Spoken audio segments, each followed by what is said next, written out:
Do you dance along with our intro like I do? I do, yeah. But then I remember that Nagler's in the background, so I don't want to give him like too much to make fun of me for. So fair. I think I have already given him plenty. So okay. Welcome into Pax What She Said Live. Maggie, I feel like we're like pros at this now because we do this every week. The live shows, right? But welcome in. It is our monthly Pax What She Said Live with Cheesehead TV on YouTube. We're very excited because this is like a mini bye, right? For the Packers and for us. The Cardinals game happened, it feels like, already a billion years ago. And we're a little bit looking ahead to the Chiefs. But I think what we wanted to do today, because there isn't a halfway point this season because they made it all wonky with 17 games. Not even, don't like it. But we're going to do a bit of a mid-season review, look at where the Packers stand in the NFC North and the NFC as a whole and the league as a whole because they're crushing it. And then preview kind of the rest of the season because our regular episode will be a Chiefs preview. So you can wait for that. And I think it's fun to look at things a little bit holistically. So before we dive into all those things, how are we, Maggie? I'm good. I kind of, forgot that the Packers played on Thursday. So Sunday rolled around and I was like, well, this is boring. But there were some really good games. And I think having the Chiefs playing on Monday Night Football made it kind of more enticing because you get like a full focused look at them instead of like watching Red Zone or something where you're seeing bits and pieces. And I don't know, we'll save that for the podcast, but that's how I feel. That's how I feel about the Chiefs. Yeah. I mean, we can definitely we can start to mull over our thoughts on the Chiefs because I agree. I actually sometimes on Thursday and Monday Night Football, I put it on, but I'm cooking dinner. I'm not like totally paying attention. And last night I was like focused. I was watching. I was seeing what formations they came out with. I was seeing what they were doing. I was seeing the way the Giants were handling that offense. I think there's a lot the Packers can take from what they did last night. So I was a lot more drawn into the game than I normally am when it's prime time and not the Packers playing. Wow, we have so many people joining. Thank you all for being here. Don't forget that if you have questions, send them in. We will try to get to as many as possible. All right, so Packers are 7-1. They're on a 7-game win streak. I think that's best in the NFL. Yeah, beating the undefeated Cardinals means they obviously have the longest active winning streak right now. That was sweet. I mean, I feel like I could talk about that game like more. I know we did a recap show, but like I could talk about that game for a while. But I think for the most part, it's the Cardinals win is very indicative of where this Packers team is. And I think we've been talking a lot about like what's their identity this season, right? Like over the last 8 games, Saints game officially fluke, right? Throw it out the window. 4th preseason game. Over the last 7 games, like who are the Packers? Like what can we expect the rest of the season? And I think it's very much what we saw on Thursday against the Cardinals. This is like very gritty, very tough. We'll do anything to win. Next man up. Doesn't matter who you are. When you were added, when you were drafted, you're going to do your 111th. That's at least how I feel. Yeah, I mean, I think we talked about this a little bit on some of the recap shows where it's just really interesting that, this is a team that says next man up mentality, and that kind of feels like the mantra for the season. But at some point you're like, no. Like you guys can just play with the guys you have. Like you don't need the next man because that means that people are continuously getting hurt. And it feels like every week, they're getting someone back, but also adding someone to IR. So the hope, I guess, with this mini bye kind of in place is that they can start getting really healthy. Devontae should be back. MVS was activated off IR. Allen Lazard, of course, back practicing. Even sounds like there's some potentially good news on the defensive side of the ball. Aaron Rodgers name dropped Jair today on the Pat McAfee show, and he also mentioned Z being in the building and kind of the juice that he brings. Yeah, I know. About that. So there's just a lot to be excited for this team. I think, a quote unquote mini bye came at a really good time. And for this Packers team to be 7-1 going into a mini bye instead of like, 4-4, even like 6-2 is really significant. Yeah, absolutely. I think that tiebreaker with the Cardinals, the game that they just played, is going to end up having repercussions when it comes to playoff seeding. There's still a couple games left that I think will also be very similar. I think the Rams game is the one that everyone probably has circled on their calendar. I mean, especially now with Von Miller coming down. Yeah. So it's interesting that I mean, the trade deadline was today, right? Obviously, the Packers didn't do anything but switch out long snappers, which like I just laugh at because it's the most Packers thing to ever Packer on trade deadline day. Of course, that's what they do. But I think the Rams Packers comp is very interesting to me. I'd say the two of them, the Cardinals obviously still, and the Bucks are sort of top 4 in my mind. I guess you can put the Cowboys in there, but for the NFC contending, and the Rams Packers game is going to be such a head-to-head of like two very different roster building styles. Whereas you see Rams doing these like major splash plays, completely like just chips all in about for their future. I mean, they have literally 4, I think, draft picks for the 2022 season, one of which is in the top 100. And the Packers are doing the opposite, which is trying not to hemorrhage the future because they're always thinking about the future, but adding pieces along the way, more low-key vet signings. But those players are making contributions, right? Like you're seeing Whitney Merciless in there. Obviously, Devondre Campbell, I think at this point is the best value of a free agent signing there is. And Rasul Douglas, who makes the game-winning interception. Like it's not like they're adding these, kind of lower level free agent players and they're not doing anything. They're making contributions. So clearly the way the Packers are roster building is working for them as well. It's just a matter of how's it going to shake out in the end. Yeah, and I mean, I think examples of that too are like Kadar Holman and Josh Jackson, where the Packers knew they weren't going to make the roster, so they swapped them for picks, and now neither guy is with the prospective team that they were traded for.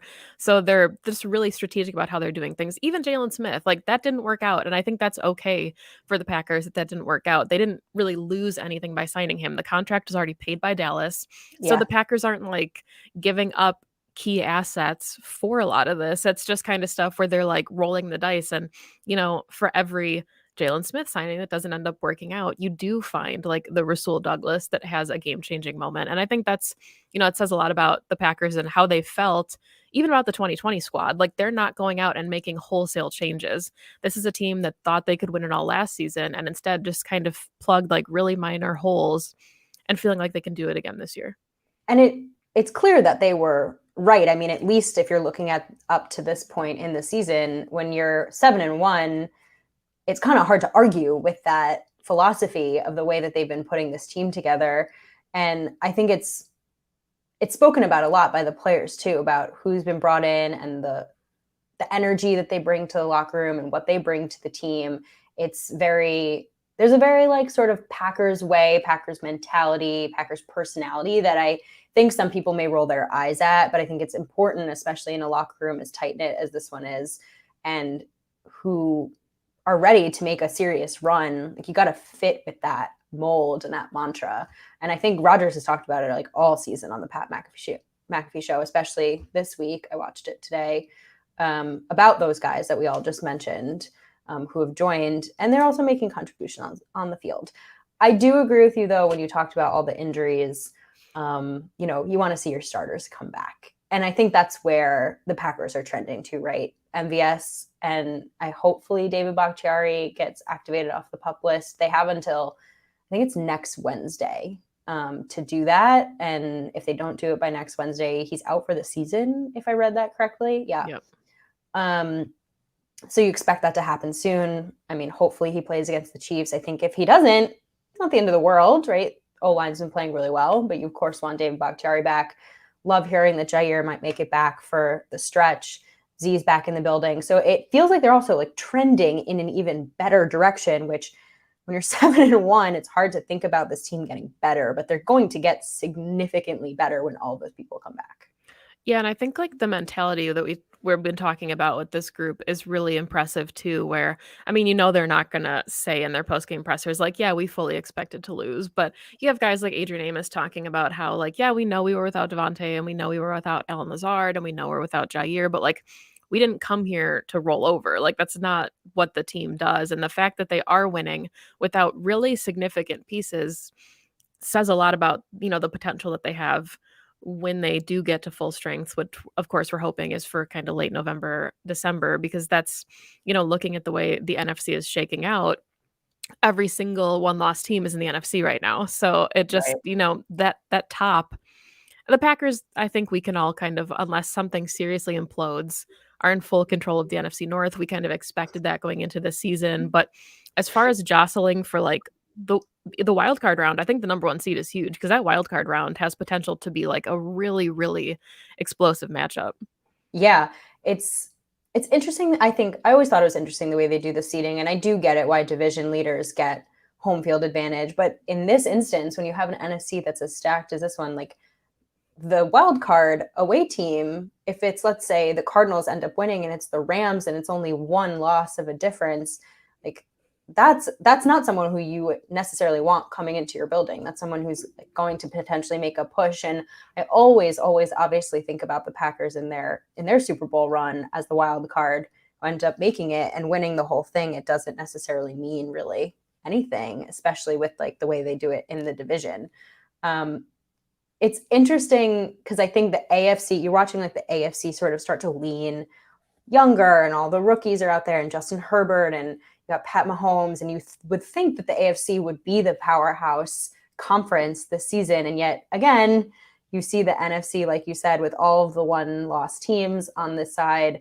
And it's just going to be, I mean, we're looking very, very far ahead now, but the playoffs are going to be just chock full of the cream of the crop. I just like, I thought that it would be the AFC this season, I guess is the point I'm trying to make.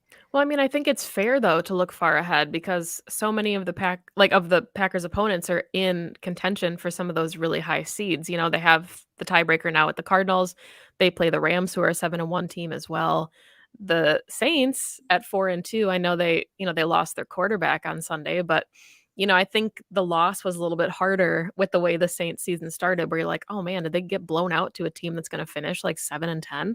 Well, they're 4-2 now, and they're in prime position to get a wild card spot. They hold the tiebreaker currently with the Bucks, so there's like an outside chance that the Saints win the division, and the Bucks are on the outside looking in as a wild card. So obviously, if it were to come down to a Packer Saints tiebreaker for the number one seed, which given the rest of the NFC, the way that's shaking out, that feels unlikely. But, those tiebreaker games are really important. We joke, like, if you're going to drop a game, drop it to the Ravens. Like, don't drop it Right. to an NFC contender. Yeah, it's true. It's so true. And I mean, it's not like the Packers schedule gets any less challenging. Although I do think before the season started, I thought it was even worse. Now I'm like, I think the Packers can go in anywhere and win any game with the way that they're playing. So last 7 games, obviously there's a ton that they're doing well, and also a ton, I think, still to clean up. When you think about what you want the Packers to do moving forward, what's like the first thing that comes to mind? To me, it's red zone offense, and I guess red zone defense then is the flip side of that. And, I think Matt LaFleur is like a true coach. He always has the coach speak where it's like, you win the game, but you always benefit when there's still things to improve on. And I think that's where this team is at. Like you call them gritty. Aaron Rodgers called them gritty. Like it's a football team that's finding ways to win, knowing that they're not playing their best football yet. And, you can use that excuse all year long. If you lose in the playoffs, you can't say like, well, we never played our best football. Like, you know what I mean? But if you start putting it together, you're poised to really do some significant things. And I think this offense being able to put up 24 points on the road on a short week, knowing, you and I talked about Mercedes Lewis, Aaron Jones, even Juwan Winfrey had that sideline grab that, ended up as a fumble. There were so many opportunities to put up more points. Yeah. And I think just figuring out the red zone, how to be successful on both sides of the ball down there is going to go a long way for this team. I agree. Yeah, I think we talked about this last week, but they were like 2 plays away from it being 38. So, and of course that's football, right? Right. It's one bounce, it's 1 yard, it's one weird review overturn of a touchdown, that changes games. So it's making it, I think, undeniable, right, that the Packers are missing. And I think it was last season where they're averaging like 32 points a game. The offense is just absolutely unstoppable. It hasn't necessarily been that way. And I don't think it necessarily has to be because the defense is stepping up a little bit more. But you'd like to see, I think, some consistency in both red zones from both sides of the ball. I agree with that. I think it's really interesting too. And I'm curious your thoughts on this. Like, we always joked that Mike Pettin was like the king of bend don't break, where teams would get down to the red zone and then the Packers defense would be able to stop them. For Right. whatever reason, I feel more comfortable with the 2021 Packers defense on the field. And even though I know that they do give up a significant amount of, red zone touchdowns, it still feels like holistically the product is significantly better. Teams aren't getting to the red zone as easily. There's turnovers. The Packers are 7-1 this season, 7-0 when they forced a turnover on defense. Like, there's a lot of really good things. The Packers are the best tackling defense in the NFL. So as much as I know, I saw the eyes. I know it's a weird So stat to think crazy. about, but as far as like the bend don't break mentality, it can only get you so far. And I think what we're seeing from Joe Barry is it's occasional that you're going to break, but I think the fundamentals have been shored up significantly. Yep. I had no idea that tackling stat was real. That's pretty wild. Yeah, I think something you already said is exactly why, is that they're just not getting to the red zone as often. Whereas like maybe with Pettin, and I think by the end with Pettin, it wasn't even, it was just breaking. There was no bending. There was no bending. I mean, there was bend, and then break, right? Snap, and here you're seeing with Joe Barry, like they are forcing more punts. They're not allowing teams to get to the red zone. When they do, yes, maybe they give up a touchdown more often than you would like to see. But that's what there's been, I don't know, pre-Cardinals game, it was, I think, 15 or 16 red zone trips. I probably have my numbers wrong. Yeah, they were 15 for 15, and then Washington, they were 15 for 19. 19. So now Okay. they're what, like 17 and 21 or something? I don't know. Yeah. So yeah, those numbers, when you look at them, not great. But again, if you think about that, that's 8 games and teams are only getting to the red zone 21 times. That's not bad. Those are numbers that you don't mind. And then especially with Washington, at least, was a perfect example of, yes, they got into the red zone, but you're right, they're forcing turnovers. And I don't love a defense that is contingent upon turnovers, because turnovers are fickle and they're not reliable. But if they're going to continue to force them, then sure, right, I'm going to take that every day. But even you see it again, Washington as being a perfect example of I think there were like 3 additional fumbles in that game that Washington recovered, right? So you just can't rely on them. I do think it's interesting that the Chiefs I think they have like 19 turnovers. I was just going to say, a team is really terrible with turnovers. Right. And Patrick Mahomes has thrown an interception in every game this season, which is very unlike him.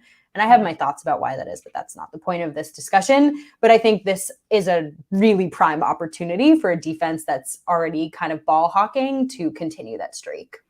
Yeah, and I mean, I think you can argue, we've talked about this so much, and it's like one of the things that just makes me want to get on a soapbox because it drives me insane when we talk about, like, you can literally only play the teams that are in front of you. Mm-hmm. So the Packers have played some teams that were missing key players. The Packers have been missing key players all season. You don't get to have a redo at the end of the season because you want to play a team at full strength or your team wasn't full strength. So as much as we can argue that the Packers maybe haven't faced like some of the most incredible offenses in the NFL, kind of to start with like the Bears and Washington and whatever, they've also gone up against some really impressive offenses like the Cardinals on a short week. And I think, that carries over. That mentality can't be understated, right? Like, yes, you beat up a bad Bears team or a bad Washington team, but then you carried that momentum and beat up a really dang good Cardinals team. So, I think all of that matters, and the stats will give this team confidence to move forward. Averaging only 20 points on defense a game is huge. Agreed. Yeah. Hi, Jason. Thanks for sending in a super chat. I've noticed more defenders around the ball and better game tackling this year. I agree with you. I mean, Obviously the Packers are holistically tackling better. I think, and maybe this is a stretch in saying this, but I think when you have a guy like Devondre Campbell who's consistently getting to the ball carrier and consistently making a tackle and just being around the ball, it's so much easier for the entire defense to follow suit because he's their leader. He calls everything that happens on that field, and he sort of sets the tone, sets the precedent, and he's doing just that. Yeah. I mean, I think too, like, there's a confidence that comes with that. We joked pre-show, obviously, about, neither of us could be defensive backs, 1 for our height, 2 for our speed, 3 for our lack of athleticism, whatever, however you want to, Hey, go down no there. one said that. However you want to go down the list here. But there's something to be said about like a reset mentality. And I think, as far as like, if we're going to start looking at specific players, Eric Stokes is doing that, for having expectations for a rookie going up against DeAndre Hopkins and Jamar Chase and Terry McLaurin. Like, we talked about Kevin King the same way his rookie season, where, you can't get much better than like Julio Jones. Like, there's going to be growing pains for every defensive back in the NFL, but to be able to bounce back the way that so many of these players have, even Rasul Douglas has gotten really terrible PI calls in like most, I think, 3 games this season. Yeah. And then to come back and snag an interception to seal the game, just the contributions from these guys to be able to just reset every play, I think, is huge. We haven't seen the kind of mental lapses and carryovers that we did the last couple seasons. Yep, spot on. It's the short-term memory for the defensive backs that matters the most. And yeah, I mean, I think so. It's funny. I was thinking back about our predictions preseason, and one of mine was that Eric Stokes wouldn't start until like around like week 8, week 9, Week 8. right? Which is where we're at now. And he's been starting since week 2. And of course, that's for not a reason you'd love, which is injuries. But I think it's also allowed us to see what he's got. It's given him reps that, like, I mean, irreplaceable reps for a rookie. And I think he's stepped up. I mean, it's completely exceeded my expectations, right? He's not perfect. Obviously, he got way beat by DeAndre Hopkins.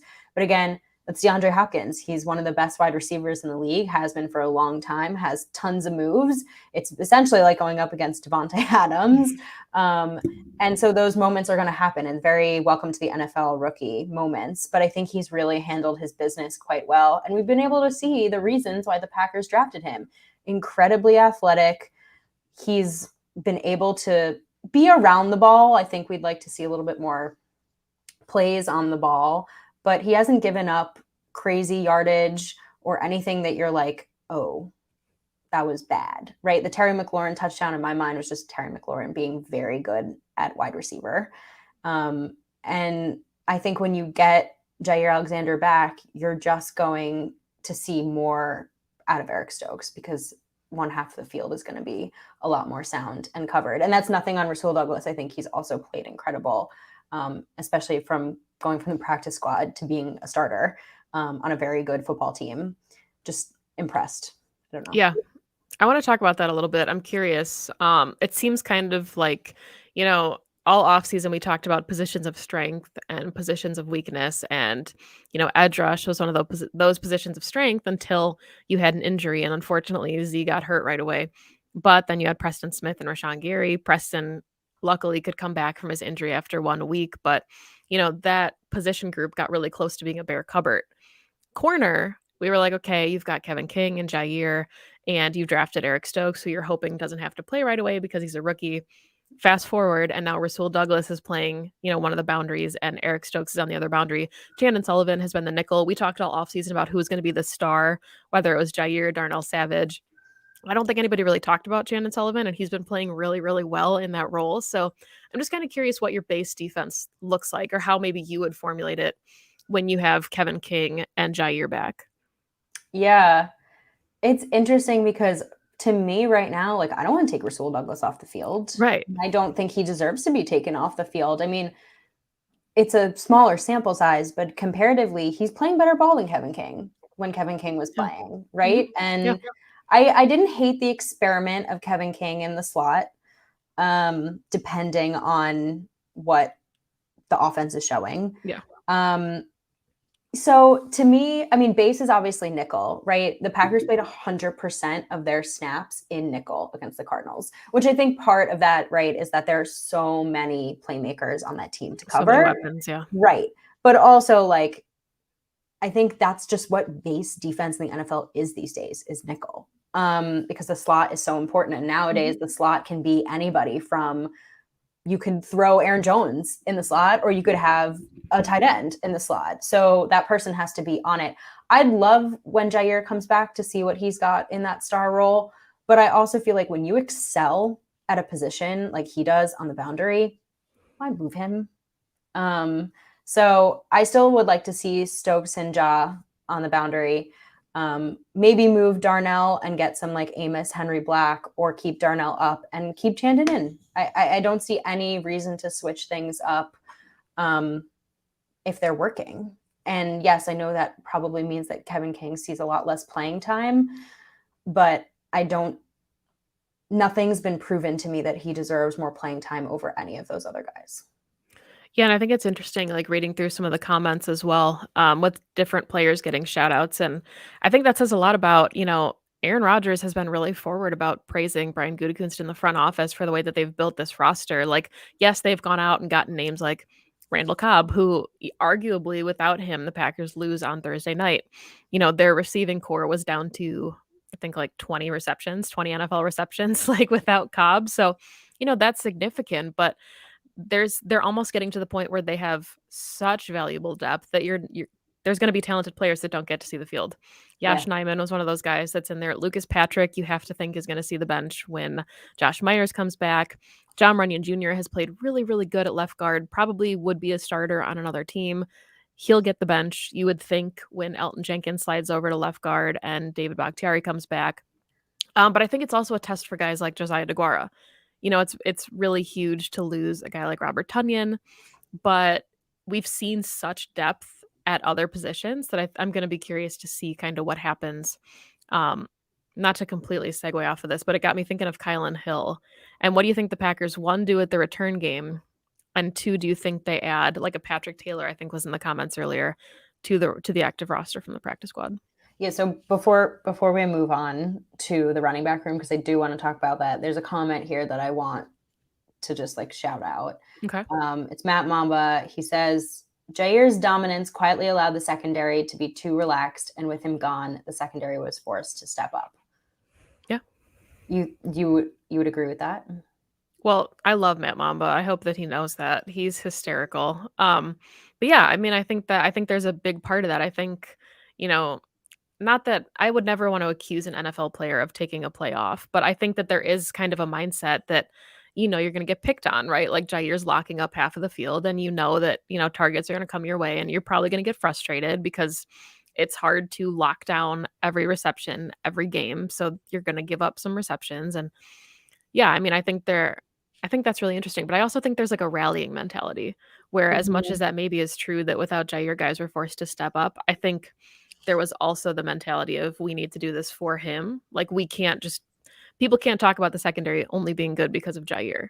So I think guys like Rasul Douglas and Eric Stokes and Kevin King and whoever else kind of take a little bit of offense. Like, all right, well, we're still here. Like, we can still do it. So what's your ideal base then out in the secondary? It's tough. I mean, I think I really like the idea of Jair at nickel and then having Rasul Douglas and Eric Stokes on the boundary. But I feel bad. Like, it's silly to say that, but Chandon Sullivan has played so well that, you're obviously going to sit him when an all-pro wants to play there. But yeah, maybe in dime packages, if you want 4 corners, 2 safeties. Yeah. I think the it's a good problem to have.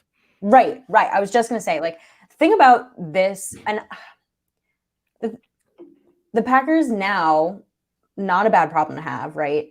They have lots of options. And I think this is going to be really fun for Joe Barry and for Jerry Gray when all these guys come back and they get to have fun with what they're able to do and be able to trot out so many different options and really confuse offenses. And also at the same time, there's like a respect level now because Rasul Douglas and Eric Stokes have kind of not locked it down, but they've held the door closed well enough that it's not. However, they're leaning on it. They're doing it. They've got like a dresser up against it, and they're doing their best, right?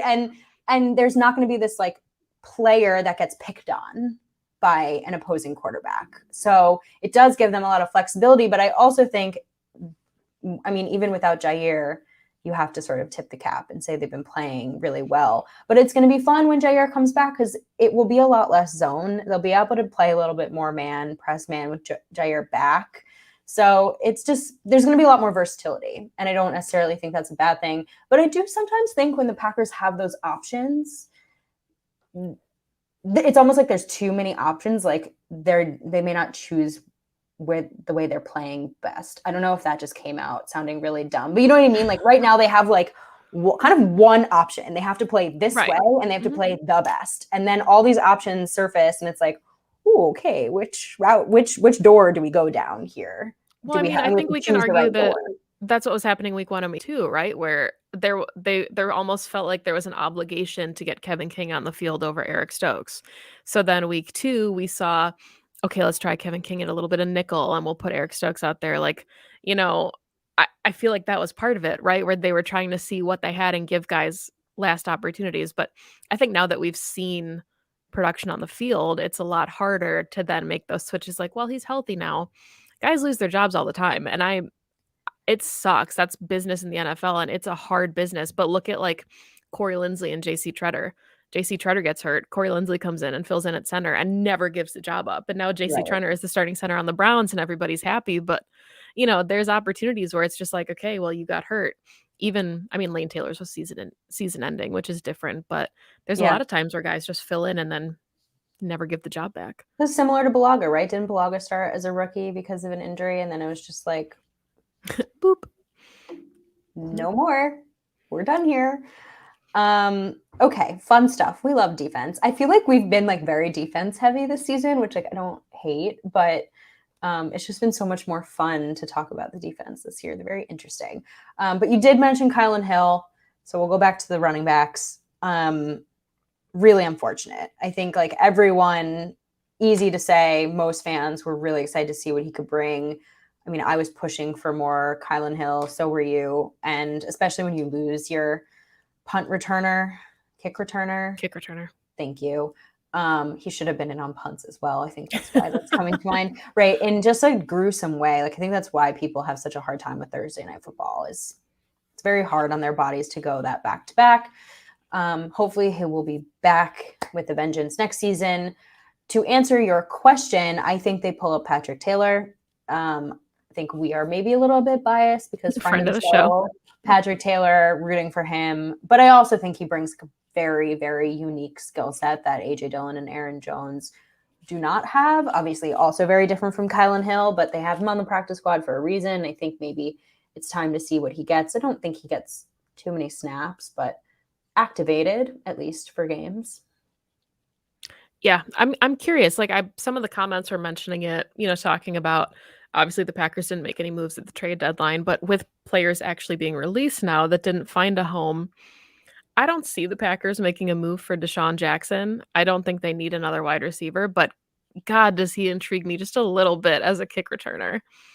I don't see the Packers doing it, but so it's interesting that you say that because yes, that'd be great, but would a guy like Deshaun Jackson, who wants to leave the Rams for seemingly no good reason, winning team, why would you just not want to be on the team even if you're on the bench? Would a guy like that selflessly come to the Packers to just be a kick returner? Like, I don't think so. I think that's my thing about Deshaun Jackson is I think he wants more targets and more, I don't know. There's other teams that will need his services. There's a lot of wide receiver hurting teams right now. Right. I'm curious. I mean, do you put Amari Rodgers back there? He struggled a little bit as a punt returner. So like, you know, there's that aspect of it. Malik Taylor's gotten a couple looks doing it. Yeah, I don't know, but does he want to take that many shots? Jamal Williams was an option beforehand, you know, before this season, but yeah, I don't know. It's a good question. It's an interesting question. I think they can probably find someone already on the roster to fill that role. I would hate to who was doing it in training camp. It was really just Kylan Hill and Amari Rodgers. Yeah, I was just them. I mean, I guess we'll see more Amari Rodgers. I can imagine that's like the route they'll go until proven otherwise. Hey, Big B. Yeah, hey, Big B. But from an offensive perspective, right, I don't think that I think losing Tunyon, of course, impacts the offense a little bit more than losing Kylan Hill does. I do want to talk about special teams, but I think that we should first talk about our sponsor of the show. Just really quick, we got to give our friends at Manscaped a shout out. Before special teams, we'll talk about your special parts. The graphics are my favorite part of doing this. Yeah. The holidays are coming up. Thanksgiving, Christmas, Hanukkah, for those of you out there that are part of the tribe. And Manscaped is the perfect gift right now. Perfect gift for your perfect package. Put that under the tree. And yeah, you can use the code PWSS20 to get 20% off right now. They've got a new lawnmower 4.0. Apparently it's great. I'm going to be gifting mine to my father. So we'll maybe get a review. I didn't know what to do with mine, and he was like, "I'll take it." Andy Herman bought Andy a Herman trimmer. was just put on blast right now for No, he used our code. He got it. He asked him for a review. So yeah, check out Manscaped. They've got lots of different products. Also, honestly, I personally think that the toiletry holder is really nice. It's leather. It's beautiful. Not that you're going there to buy that, but that's my opinion. Yeah, I mean, I gave mine to my husband. There's a little light on it, which I'm assuming is, great. Can't say I've ever tried to shave a delicate package, but it seems like it would be really useful. We've got some friends that are buying them already for either their significant others or guys buying them to impress their significant others. So yeah, just thanks a lot, Manscaped. Or if you're Hopefully, single and you want to, you're out there dating, you want to impress the ladies, you want to be ready, I highly suggest that. Mark yeah, look Loney at that. said it's It's great. great. Thumbs up. Okay. All right.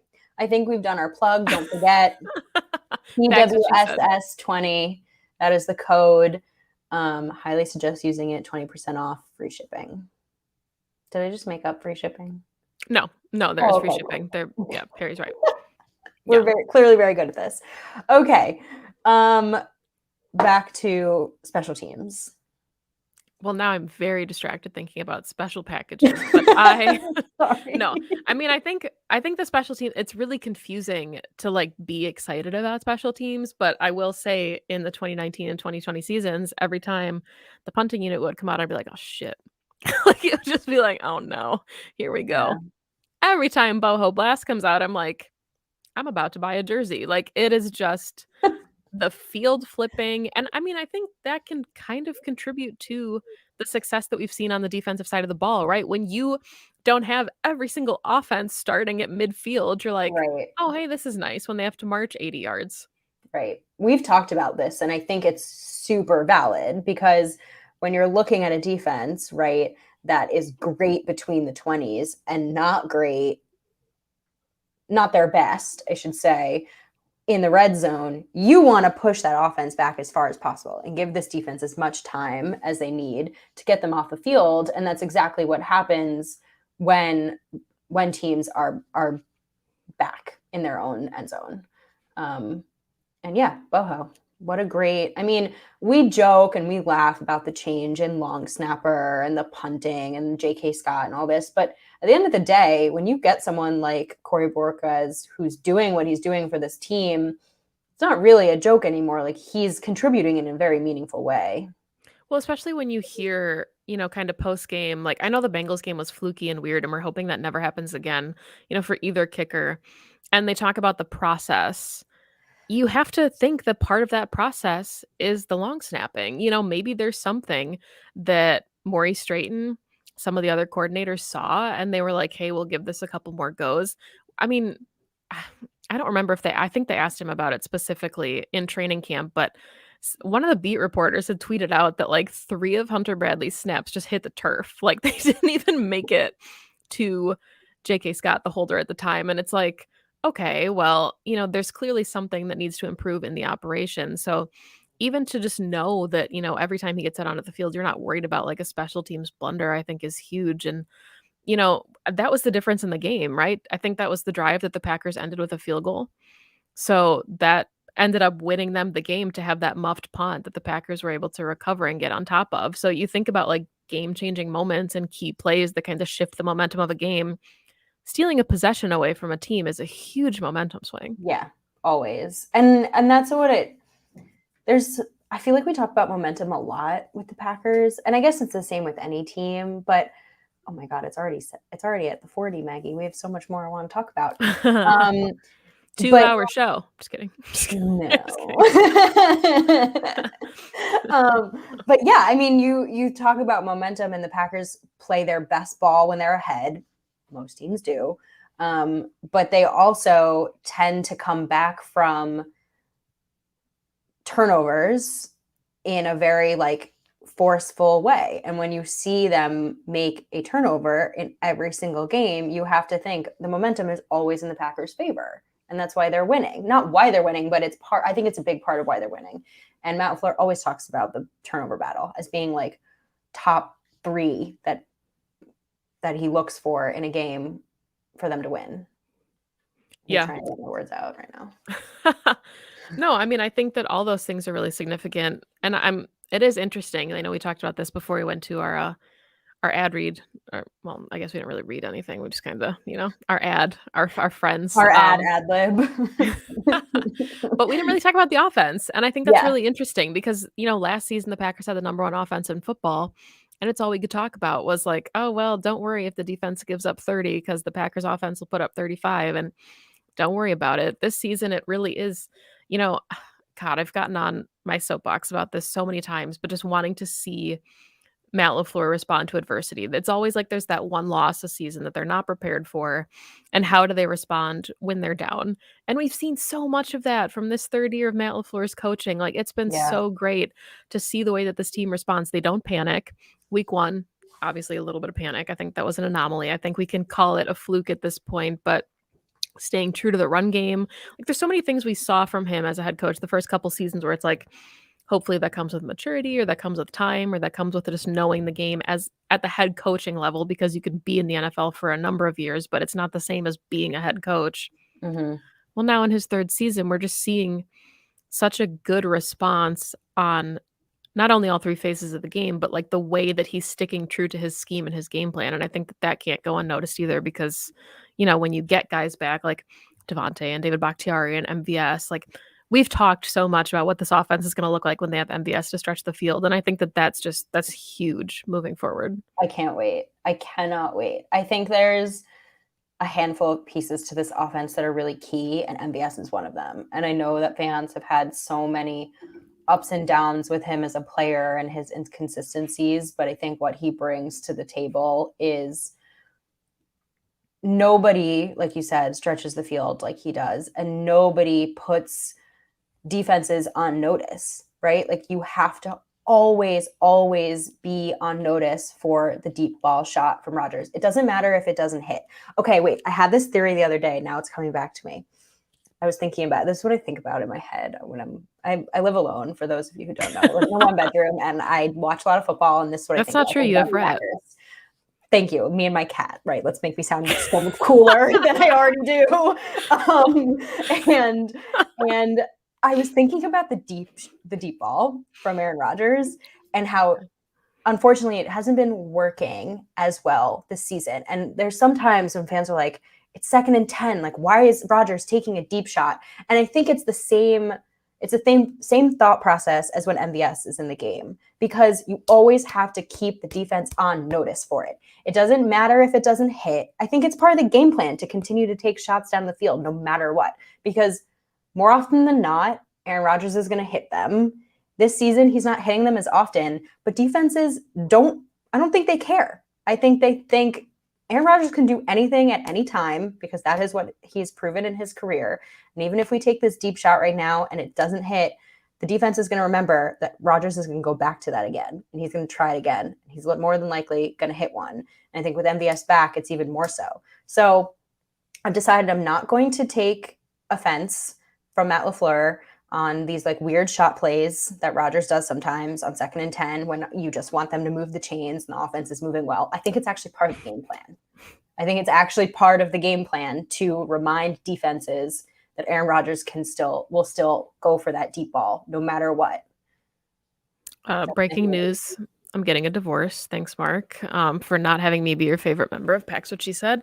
But no, but I mean, I think there's a lot of truth to that. And, it's easy for us watching at home or even in the stands to make judgments on maybe where the ball should have gone on 3rd down or, what we saw. But when everything's happening in real time, there's a lot of times where Aaron Rodgers is taking a shot because nobody's open. We Right. saw that in the first drive against the Cardinals where he took the shot to Aaron Jones, and that was so close to connecting and would have moved the chains. And you can argue, like, just get the first down, but sometimes the first down isn't there.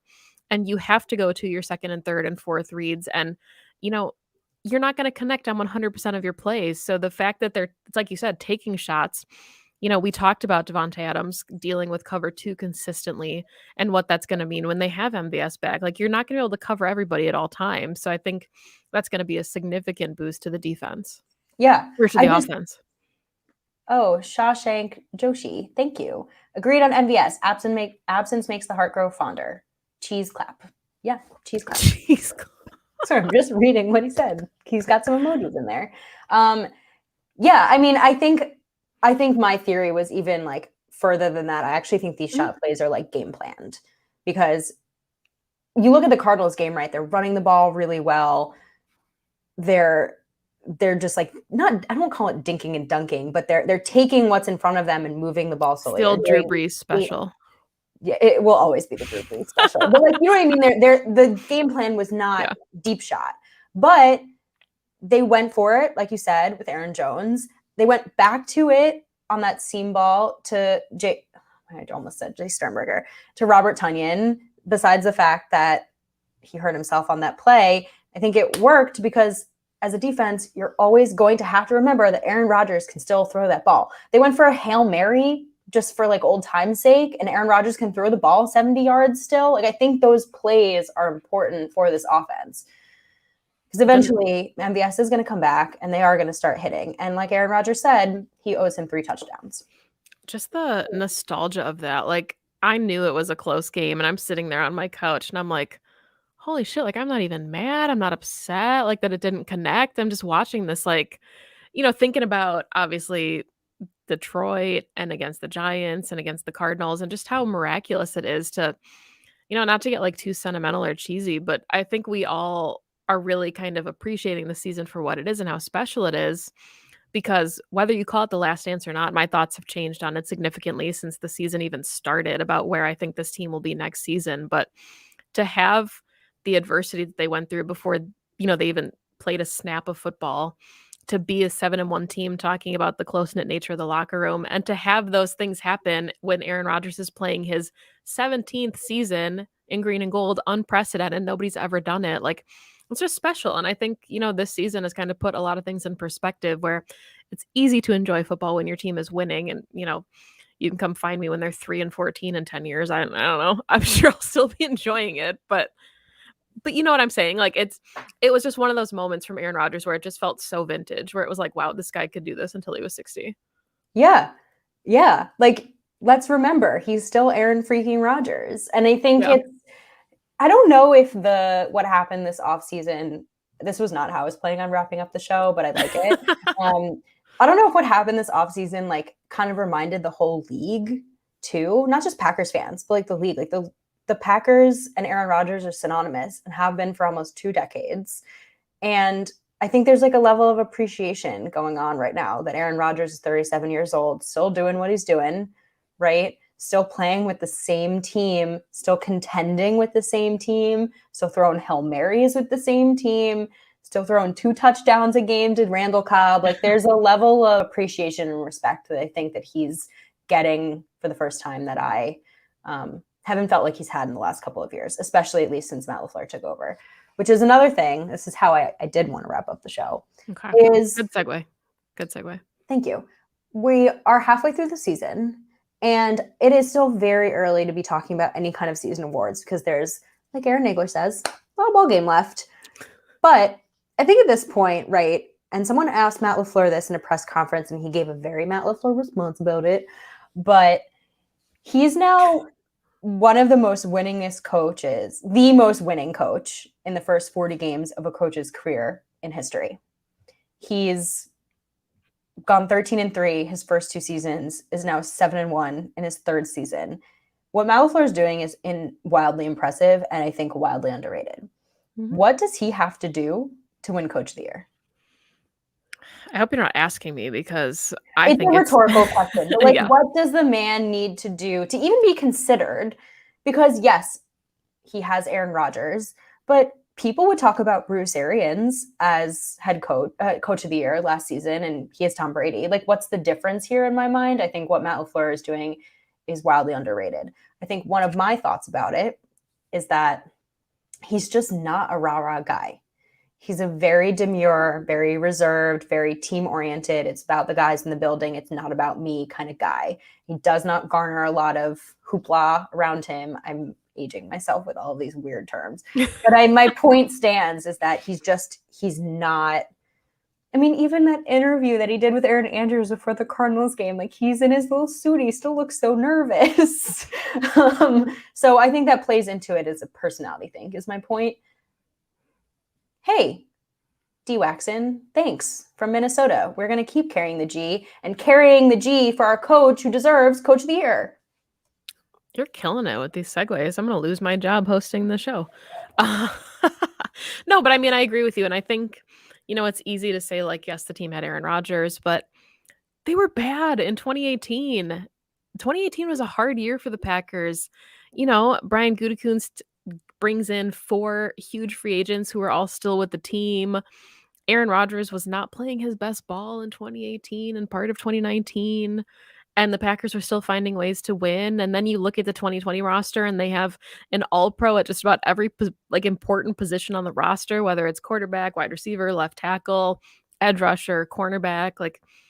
No, I mean, and yes, those things can happen because you have talented players, but a huge part of that is the buy-in of the locker room. And I put on Twitter that I really miss kind of the post-game locker room huddles that we would see where Matt LaFleur and then a player representative would break down the huddle each week. And I understand that, due to COVID protocols, that's not the case anymore. But yeah, I do feel like he's come in and just the culture shift. And, Aaron Rodgers obviously said this offseason that players come to Green Bay to play with him. But I think there's going to be something to be said that players come to Green Bay because of the environment that's created there, whether it's Aaron Rodgers or Matt LaFleur or guys like Big Dog. Okay, people that were hating on me for my 10 years from now thing. 5 years from now, whoever's a quarterback, whatever the players are like in the locker room, Matt LaFleur is still the head coach. I feel very confident with the way that the locker room is going to be coached up and the kind of the camaraderie that they're going to have. And I think that that's when you're deserving of Coach of the Year. Bingo. Ben, yes, it's because everyone knows Aaron is better than Tom. True. I mean, we agree with that. Yeah, I agree with that. I think that's perfectly said, because at the end of the day, Maddie's going to be there longer than Rodgers is. And I still feel very confident that man can go out and win football games, even with whoever's under center, whether it's Jordan Love or whether it's somebody else. I think the scheme that he is running is replicable. And obviously you are given so much more when you have Aaron Rodgers, right? But I think even in a microcosm way, they've played without Devontae Adams and they're 7-0 because Matt LaFleur takes players in and says, what are you best at? This is how I'm going to play you. It's the perfect way to coach. It's not, here's my scheme, you fit into it. It's, who do I have? How do I fit what I want to do to what the players that I have? And he does that so well. I mean, look at Big Dog. Mike McCarthy had no idea what to do with Mercedes Lewis. And now he is incredibly important to this offense. LaFleurishing. Okay, that was great. Yes, he's LaFleurishing. Well, we're going to have to do something with that. But I think the point is still there, right? Is that is a direct indictment on Matt LaFleur and the way that he coaches. Okay, this was so fun. I feel like I could keep going. I mean, we didn't even get to so much of the offense, and AJ Dillon, friend of Cheesehead TV, whom we love. So I guess y'all are gonna just have to tune in to our episode this week and our recap show after the Packers hopefully beat the Chiefs, and next month when we do this again, because there's so much football left. And we're obviously very excited about the way the Packers are trending this season. Full steam ahead. Yeah, I mean, I think if you would have asked either of us to give an early season prediction, I'm not sure either of us would have come up with 7-1. And just the way the entire NFC is shaking out, this is a miraculous season for what it is, as far as the contention between all of the big teams, and I don't know, it's just a lot of fun. I'm trying to put things in perspective more in my own life, and football has helped to do that to an extent, but yeah, this is a really fun season, and I hope everybody's enjoying it for the ride that it is, because most of the time when adversity hits a team like this, it's not this enjoyable. We're not talking about a 7-1 team. We're talking about a team that had their season derailed because they lost some key players, and for whatever reason, knock on all the wood that you have in your house, this is not happening to this Packers team, and I think that's what makes it a special run. It is. It's another contention year. It's another year of Super Bowl expectations, and I guess that's what every year is at 1265 Lombardi. I think as a fan, you have to be very grateful that we don't hang banners for division wins, division championships. Can't relate, Vikings. Sorry. Sorry.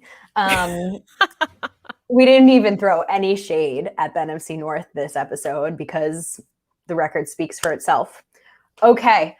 Thank you all for joining us. Thank you for your questions. Thank you for your comments. We read them all. I'm sorry we don't get to everything. We love having you here. We appreciate you. Please tune in to Pax What She Said this week. We're going to preview the Chiefs, like really, really dive into this matchup. I think we're both very excited about it.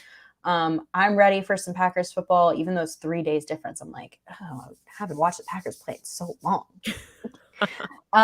We will come back with our recap show next week. As per usual, it'll be on Monday. Don't forget, the show is sponsored by Manscaped. And as always, and forever, go Pack Go. Go Pack Go.